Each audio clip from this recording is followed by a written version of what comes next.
The print revolution and its impact. What is the print revolution? And it was not just a development, a new way of producing books, and it transformed the lives of the people, changing their relations to information and knowledge, and with the institution authorities, influenced the popular perception and opened up a new way of looking at the things. Theme का नाम है, पहली बात तो theme है, तीसरी theme है हमारी ये the print revolution and its impact. अब बात यहाँ आ रही है कि प्रिंट रिवॉल्यूशन की बात हो रही है कि मतलब कि ये प्रिंट जो है, अभी ये प्रिंटिंग हो रही है, बुक्स प्रिंटिंग हो रही है, लोगों तक पहुंच रही हैं, तो ये जैसे क्रांति होती है, रिवॉल्यूशन, ये काफ़ी लोगों तक पहुंच रही है। अब इसके इम्पैक्ट क्या होंगे, लोगों के ऊपर इसके इन्फ्लुएंस क्या आ रहे हैं, क्या प्रभाव पड़ रहा है उसके बारे में, अलग अलग इंस्टीट्यूशंस पे, अलग अलग अथॉरिटीज़ पे क्या क्या इनके फ़र्क आ रहे हैं या प्रभाव पड़ रहे हैं, तो उसके बारे में पढ़ना है। तो पहला हमारा टॉपिक है a new reading public. With the printing press, a new reading public emerged. Printing reduced the cost of the books. The time and the labor required to produce each book came down, and multiple copies could be produced with greater ease. Books flooded the market and reaching out to an ever-growing readership.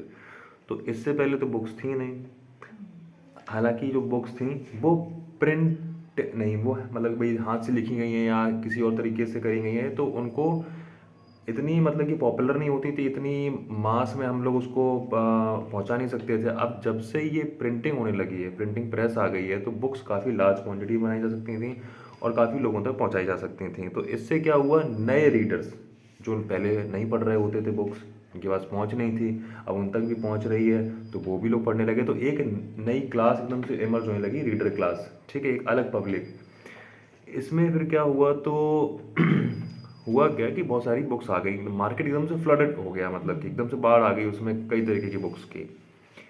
Access to the books created a new culture of reading. Earlier, reading was restricted to the elites. Common people lived in the world of the oral culture, and they heard sacred text and read out the ballads, recites, and folk and tales narrated. Knowledge was transferred orally. People collectively heard a story, a saw a performance, as you see in the chapter 8. They did not read a book individually and silently. And before the age of print, the books were not only expensive, but they could not be produced in sufficient manners. Now, books could be reached out to the wider section of the people. If earlier there was a hearing public, now a reading public came into being. तो पहले क्या था, पहले books जो थी, पहली बात तो बुक्स क्या, रीडिंग जो थी वो एलिट्स के लिए थी, मतलब कि कुछ लोग थे, ऊपर के लोग थे, उन्हीं के लिए थी, सभी लोग रीड कर नहीं सकते थे। अब जिस तरीके से पहले बुक्स प्रिंटिंग नहीं होती थी, तो सिंपल सी बात है, तो बुक्स बड़ा एक्सपेंसिव होती थी। अब जब प्रिंटिंग होने लगी है तो बुक्स भी चीप होने लगी हैं, तो लोगों तक पहुंच हो रही है। तो इस तरीके से जो चीज़ ऊपर की क्लास वाले लोग कर रहे थे, अब वो नीचे के लोगों तक भी आ गई है, मतलब कि ज़्यादा से ज़्यादा पब्लिक लोगों के पास में पहुंच रही है। तो पहले क्या था, रीडिंग कल्चर नहीं था, अब ये क्या बन रहा है, रीडिंग कल्चर बन रहा है। पहले क्या था, हियरिंग कल्चर था। हियरिंग कल्चर मतलब क्या, कोई भी टेक्स्ट है, जैसे कि मान लो कि कोई भी ग्रंथ है, ठीक है, कोई होली टेक्स्ट है, अलग अलग रिलीजन के होते हैं, तो उन्होंने उनको पढ़ के सुना दिया, वगैरह वगैरह, इस तरीके की चीज़ें लोग सुनते थे। या ज़्यादा कुछ होता था तो ड्रामा वगैरह जैसे होते हैं, नौटंकी होती है, जैसे है ना, हम लोग क्या रामलीला है या कुछ और भी चीज़ें, तो इस तरीके से लोग देखते थे। तो रीडिंग कल्चर बनने लगा, पहले हेयरिंग कल्चर था। But the transition was not so simple. Books could be read only by the literate, and the rate of literacy in the most European countries were very low till the 20th century.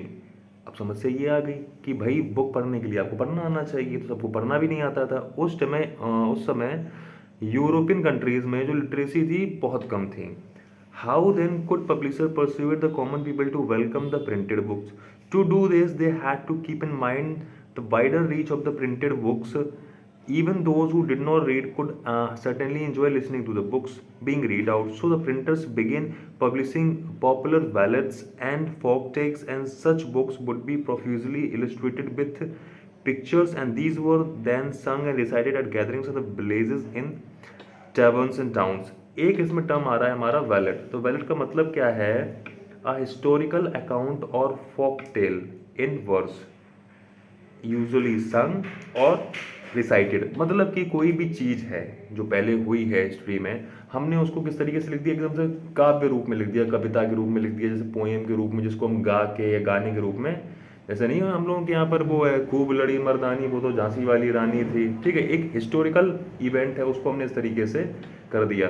तो होता क्या था कि इस तरीके से अगर आप चीज़ों को पढ़ रहे हैं, अगर किसी ने पढ़ा तो आपको याद भी अच्छे से हो जाती है। तो क्या करते थे लोग कि जो पब्लिशर थे उनसे ज़्यादा से ज़्यादा लोगों तक बुक्स पहुँचे।